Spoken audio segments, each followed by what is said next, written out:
I'm going to say a pretend word that is not a real word. Your job is to say the word back to me, but without the first sound.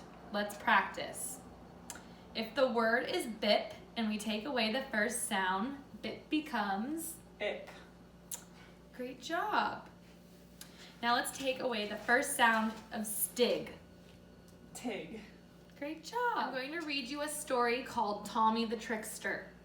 Listen carefully. Your job is to tell the story back to me, just like I tell it to you. I can only read it once. Any questions? No. Let's begin. Tommy's mother thought he was getting fat from eating too much junk food. So she stocked the refrigerator with fruit and carrot sticks. She even put these things in his lunchbox. But Tommy was a fast talker. At school, he convinced his friends that cookies were bad for them. Then he traded his fruit and carrots for their cookies. His mother didn't know why Tommy kept gaining weight when all she had given him were healthy foods. Now, tell me the same story. I'm going to play a voice recording for you. The person on the recording will say a pretend word that is not a real word. You will only hear the word once. Listen carefully so you can say the word just like the person you hear. Any questions? No. Okay, great. Beep. Bup.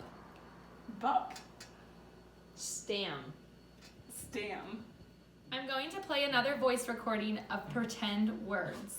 These are the same words you said before. This time your job is to spell the words on this page. Remember, these are not real words, but they are like real words. So use what you know about words to spell these pretend words the best you can. There are 2 for practice. Bup. Stam. I'm going to read some very short stories. Pay careful attention because I'm going to ask you some questions after each story. Tell me yes if you are sure the answer is yes. Tell me no if you are sure the answer is no. If the story doesn't clearly tell you the answer, tell me maybe. Some stories will not have all 3 kinds of answers: yes, no, and maybe. Here's one for practice. Go. Teresa has a gray and white kitten that likes to play with string. The kitten's name is Fluffy. Is Teresa's kitten black? No. Does Teresa's kitten like to play with string? Yes. Does Teresa have a dog?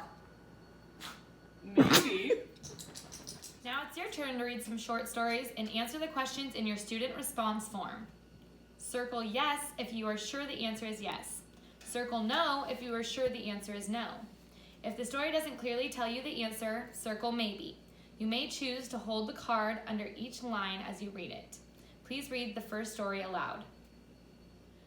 I'm going to give you some directions to follow with your pencil in your student response form. Listen carefully because I can only say them once. When I say go, move the card and use your pencil to follow the directions exactly as I told you. We will try 2 for practice. Practice number 1, cross out the circle. Go. Remember the story, Tommy the Trickster? Yes. Tell me the story again. Try to remember as much as you can. Any questions? No. Here are some words for you to read aloud. These are pretend words. They are not real words, but they are like real words. Your job is to read these words aloud. My job is to write what you say. So wait until I say next before you read the next word. Here are 2 words for practice. Gup. Next. Rask. Here are some facts that tell a story. First, read the title out loud. The class pet. Now read the facts. The class has a pet. It is a hamster. The hamster has spots. Some are brown, some are white. It got out. Here's another story. It has facts about a little dog. The little dog, there was a dog. He was little. He was brown. He was white. A car almost hit him. It was in front of our school. He was scared. He was okay. Now it's your turn to put the facts for your story together in a way that sounds better. You can write your story here. Be sure to include all the facts. Do you have any questions? No. Let's begin. This activity is about acting a scene. like from a show on TV or a movie. Your job is to be an actor. I'll give you a really short scene, then I'll ask you to tell me what one of the people would say.